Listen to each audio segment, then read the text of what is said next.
Riram da zeladora no exato momento em que ela entrou na sala de reuniões da escola acompanhada pelo pai viúvo e seus 2 filhos. A voz dela tremia ao tentar explicar por que estavam todos ali, mas os olhares de desprezo do conselho escolar cortavam cada palavra antes mesmo que ela terminasse de pronunciar. Era uma quinta-feira de abril, a chuva batia nas janelas com força e o silêncio dentro daquela sala parecia mais pesado que o céu lá fora. A diretora ajustou os óculos com um gesto seco, cruzou os braços e deixou escapar um sorriso torto. "Zeladora não tem voz aqui", disse ela, arrastando cada sílaba como quem pisoteia algo frágil. O pai viúvo, de cabeça baixa, segurava as mãos dos filhos como se fossem a única coisa que o mantinha de pé. Ele não tinha advogado, não tinha dinheiro, não tinha ninguém.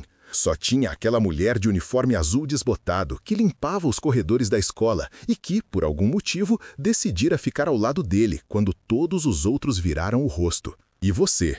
Teria se levantado por ele ou teria virado o rosto como todos os outros? Conta pra gente nos comentários. Mas ninguém naquele lugar estava preparado para o que aconteceu em seguida. 3 meses antes, era um dia comum.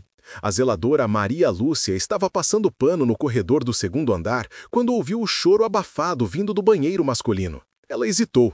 Não era permitido entrar ali durante o horário de aula, mas algo no som daquele choro, a forma como era sufocado, engolido, como se a própria dor tivesse vergonha de existir, a fez parar. Bateu na porta devagar. "Está tudo bem aí dentro?" A resposta veio em forma de silêncio. Ela esperou. 5 segundos. 10. 15. Então a porta se abriu e um menino de uns 9 anos apareceu, os olhos vermelhos, o rosto molhado. Era Miguel, filho do senhor Roberto, o viúvo que trabalhava como entregador de água e sempre chegava atrasado para buscar os filhos porque o trânsito da cidade era cruel com quem não tinha carro próprio. "O que houve, filho?"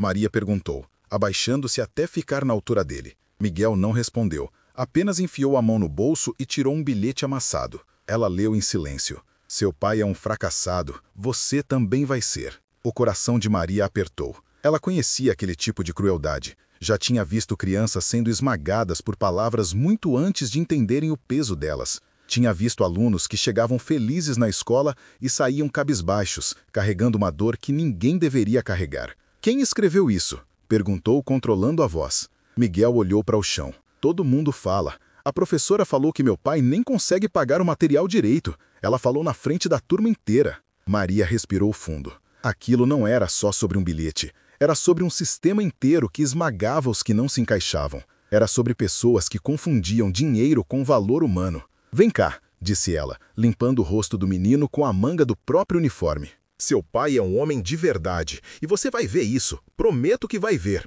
Naquela tarde, Maria esperou Roberto chegar.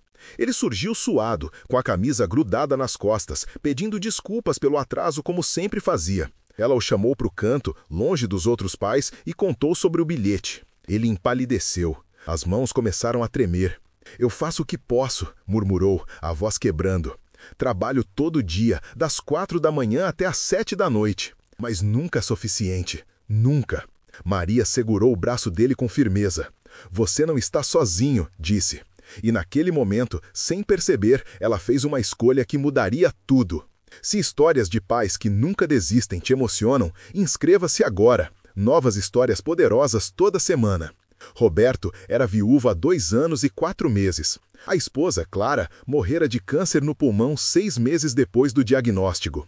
Ele ainda lembrava de cada detalhe da última conversa que tiveram. Ela estava magra, fraca, mas segurou a mão dele com uma força que parecia vir de algum lugar além do corpo. "Cuida dos nossos meninos", pediu, a voz falhando. "Promete que vai dar a eles tudo que eu não vou poder dar. Promete que não vai deixar ninguém fazer eles se sentirem pequenos." Ele prometeu, jurou.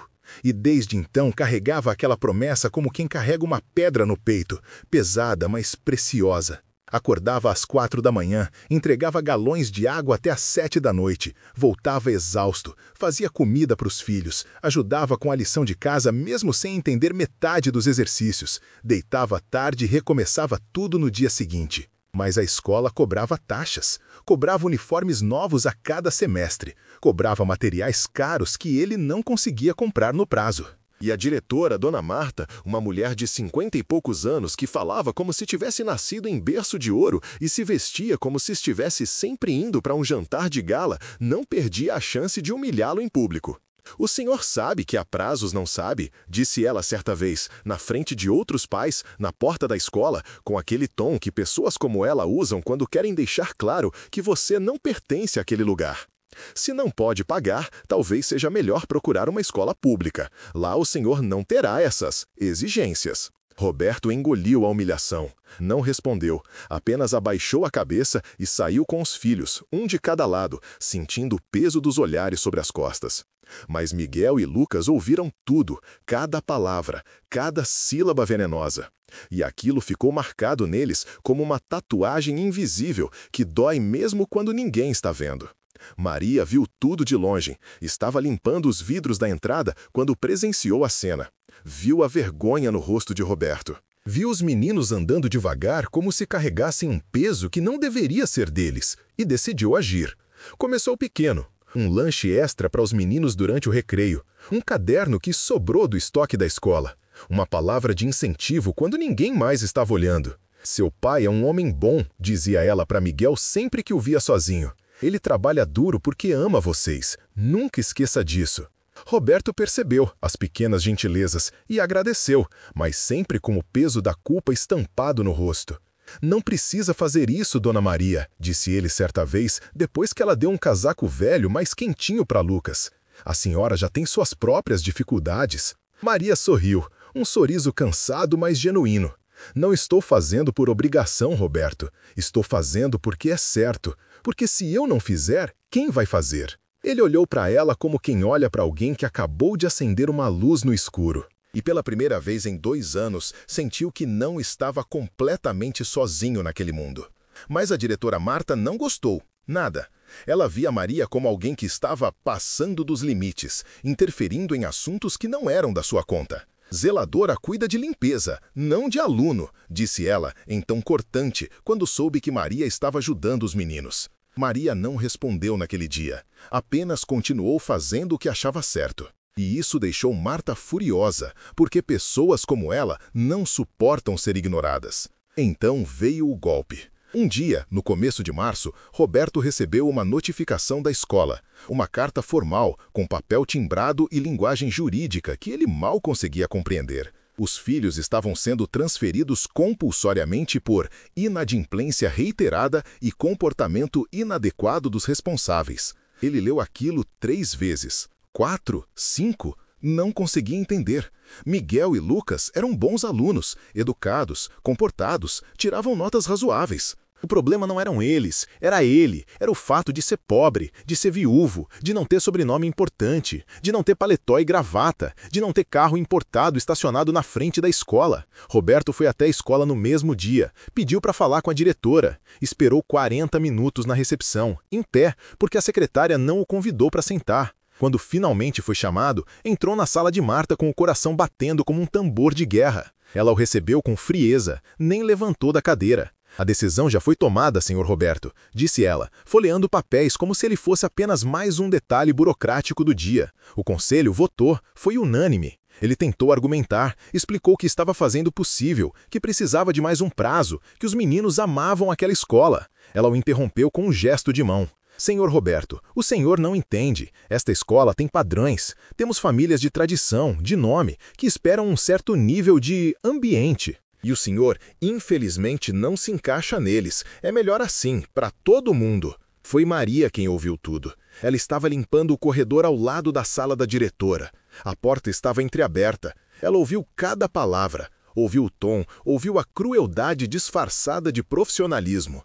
E quando viu Roberto sair, com os olhos marejados, o rosto vermelho de vergonha, os ombros curvados como se tivesse levado uma surra, ela tomou uma decisão. "Eu vou com você", disse ela, alcançando-o no corredor. Roberto olhou para ela sem entender. "Para onde?" "Para o conselho. Vou falar por você. Vou contar o que está acontecendo de verdade aqui. O que eles fazem com gente como você, com gente como eu." "Maria, você vai perder o emprego." "Talvez, mas vou dormir em paz, e isso vale mais do que qualquer salário." Roberto hesitou. Queria dizer não, queria protegê-la, Mas a verdade é que ele não tinha mais forças, estava quebrado, exausto, e pela primeira vez aceitou ajuda sem sentir vergonha. E foi assim que eles acabaram naquela sala de reuniões, naquela quinta-feira chuvosa de abril, diante de 6 membros do conselho escolar que olhavam para eles como se fossem intrusos em um lugar sagrado. E você, lutaria até o fim ou aceitaria calado como fizeram com ele? Escreve aí nos comentários.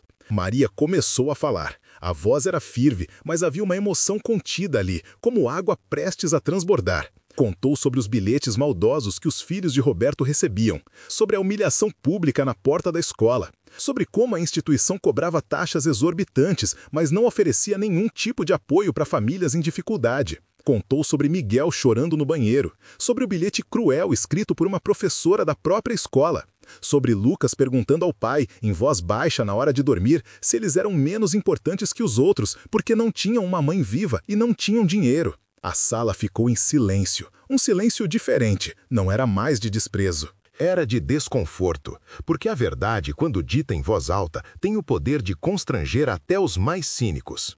Maria continuou. Eu trabalho aqui há 12 anos, limpo cada canto desta escola. Vejo tudo, vejo como vocês tratam as famílias ricas e como tratam as famílias pobres. Vejo o sorriso falso, vejo a diferença, e vejo crianças sendo destruídas porque seus pais não têm o sobrenome certo. Ela olhou diretamente para a diretora Marta. Vocês falam de padrões, mas esqueceram o padrão mais importante, humanidade. Mas a diretora Marta se levantou, o rosto vermelho de raiva. Você não tem autoridade para falar aqui. Você é apenas uma funcionária, uma zeladora, e está desrespeitando este conselho. Maria olhou para ela, olhou fundo. Tenho autoridade como ser humano, e isso deveria bastar. O conselho murmurou entre si. Havia desconforto no ar, mas também havia algo mais, vergonha. Porque todos ali sabiam, no fundo, que Maria estava dizendo a verdade, que eles tinham falhado. Que tinham escolhido dinheiro no lugar de decência. Foi então que a porta se abriu. Um homem de terno cinza entrou, seguido por 3 oficiais de justiça. O silêncio foi imediato, total, como se alguém tivesse apertado o botão de pause na vida real. O homem era jovem, na casa dos 35 anos, tinha porte ereto e carregava uma pasta de couro marrom debaixo do braço. Os oficiais ficaram ao lado da porta, imponentes, sérios. Boa tarde, disse o homem com voz calma, mas firme, do tipo que não precisa gritar para ser ouvida. Meu nome é Dr. Henrique Moraes, sou advogado do Sr. Roberto Almeida. Roberto arregalou os olhos. Ele não tinha advogado, nunca teve, nunca pôde pagar um. Eu não entendo, começou a dizer, a voz saindo trêmula. Mas o advogado levantou a mão com delicadeza, pedindo silêncio. O senhor não me contratou, é verdade, mas alguém o fez em seu nome. Ele olhou para Maria. Ela estava tão surpresa quanto Roberto. Os olhos dela se encheram de lágrimas, mas ela não desviou o olhar. O advogado abriu a pasta e tirou uma série de documentos organizados com clipes coloridos. Trago aqui uma ação judicial contra esta instituição por assédio moral, discriminação socioeconômica e violação dos direitos da criança e do adolescente, conforme o Estatuto da Criança e do Adolescente, artigo 19. Ele pausou, deixando as palavras caírem como pedras em um lago. Também trago denúncia formal ao Ministério Público por práticas abusivas de cobrança e tratamento discriminatório. A diretora Marta ficou pálida, as mãos começaram a tremer. Isso é absurdo, esta escola tem reputação, temos famílias respeitáveis. Tenho aqui, continuou o advogado sem se abalar, 12 depoimentos de ex-funcionários e pais de alunos que relatam práticas abusivas desta direção. Tenho cópia dos bilhetes enviados aos filhos do Sr. Roberto, incluindo um escrito de próprio punho por uma professora desta escola, a senhora Carla Mendes, que curiosamente é sobrinha da diretora. Ele fez uma pausa dramática. Tenho gravações, fornecidas por pais que se sentiram ameaçados, de conversas em que a senhora diretora Marta humilha publicamente o Sr. Roberto e outras famílias de baixa renda. Tenho ainda o registro de que esta escola recebe verba pública através do Programa Nacional de Apoio ao Ensino, o que a obriga legalmente a oferecer condições de permanência para famílias de baixa renda, sob pena de perder o credenciamento. O silêncio era ensurdecedor. Ninguém se mexia. Era como se o tempo tivesse congelado. Um dos membros do conselho, um senhor de cabelos brancos e terno azul marinho, limpou a garganta. Quem pagou por isso? Perguntou, olhando alternadamente para o advogado e para Roberto. Henrique sorriu de leve. Um sorriso discreto, mas carregado de significado. Isso é confidencial, mas posso dizer que foi alguém que acredita que dignidade não é privilégio, é direito, e que injustiça silenciosa não é menos grave que a barulhenta. Os oficiais de justiça se aproximaram e começaram a entregar as notificações. Cada membro do conselho recebeu um envelope lacrado. A diretora Marta recebeu o dela com as mãos trêmulas, os olhos arregalados, a respiração curta. Ela tentou falar, mas as palavras não saíam, apenas um som rouco, quebrado. Roberto olhou para Maria. Ela estava em lágrimas, mas sorria. Um sorriso largo, genuíno, do tipo que nasce de um lugar profundo da alma. Ele entendeu naquele instante. Foi ela. De alguma forma, Maria tinha encontrado um jeito. Tinha feito o impossível. O advogado continuou. A partir de agora, qualquer tentativa de transferência compulsória dos menores Miguel e Lucas Almeida será considerada descumprimento de medida judicial e resultará em multa diária de R$ 5.000, além de processo por desobediência. A escola tem 72 horas para apresentar um plano de acolhimento e suporte às famílias em situação de vulnerabilidade, e a diretora Marta Ferreira está, a partir deste momento, afastada de suas funções até conclusão da investigação. Marta cambaleou, precisou segurar na mesa para não cair. O conselho estava em choque. Ninguém esperava aquilo. Ninguém. O advogado fechou a pasta, olhou para Roberto e Maria e acenou com a cabeça. Vamos, disse. E os três saíram daquela sala em silêncio, deixando para trás um grupo de pessoas que finalmente entendeu o que significa consequência. 2 dias depois, Roberto descobriu a verdade completa. Maria tinha vendido a própria casa. Uma casinha pequena de 2 quartos que ela herdara da mãe e que vinha tentando reformar há anos, juntando dinheiro aos poucos, economizando cada centavo. Ela vendeu por um valor abaixo do mercado porque precisava do dinheiro rápido. Usou tudo para pagar o advogado, as custas processuais e ainda deixou uma quantia para que Roberto pudesse quitar as dívidas da escola e comprar os materiais que os meninos precisavam. Quando ele soube, foi até ela. Encontrou-a sentada no banco da praça perto da escola, olhando para o horizonte. Maria, você não precisava fazer isso. Não precisava perder sua casa por mim. Ela virou o rosto para ele. Havia paz naqueles olhos. Uma paz que ele não via há muito tempo. Precisava sim, Roberto, porque enquanto eu puder fazer alguma coisa, vou fazer, porque seus meninos merecem estudar sem ser humilhados, porque você merece ser tratado com respeito, porque essa foi a única forma de fazer a coisa certa, e porque aquela casa estava cheia de memórias vazias. Prefiro não ter casa e ter a consciência tranquila. Roberto chorou. Pela primeira vez desde que Clara morrera, ele chorou de gratidão. Chorou de alívio, chorou porque finalmente entendeu que bondade existe, que existem pessoas dispostas a sacrificar tudo sem esperar nada em troca, e abraçou Maria como se abraçasse a própria esperança. A escola foi investigada nos meses seguintes. A diretora Marta foi afastada definitivamente e respondeu processo por assédio moral. 3 professores foram demitidos por práticas discriminatórias. O conselho foi dissolvido e refeito com novos membros, incluindo representantes de famílias de todas as classes sociais. Miguel e Lucas continuaram estudando lá, mas agora em um ambiente completamente diferente. Respiravam, sorriam, voltaram a ser crianças. E Maria? Maria perdeu o emprego. A nova direção, embora mais justa, não pôde mantê-la porque ela tecnicamente quebrara o protocolo ao se envolver em assuntos administrativos. Mas ela não se arrependeu. Nem por um segundo. Meses depois, Roberto conseguiu um emprego melhor. Ainda era entregador, mas agora em uma empresa maior, com carteira assinada, plano de saúde e benefícios. Trabalhou duro, juntou dinheiro. E 6 meses depois do episódio do conselho, ele conseguiu comprar uma casa pequena em um bairro tranquilo. Nada luxuoso, mas era dele. Era dos meninos.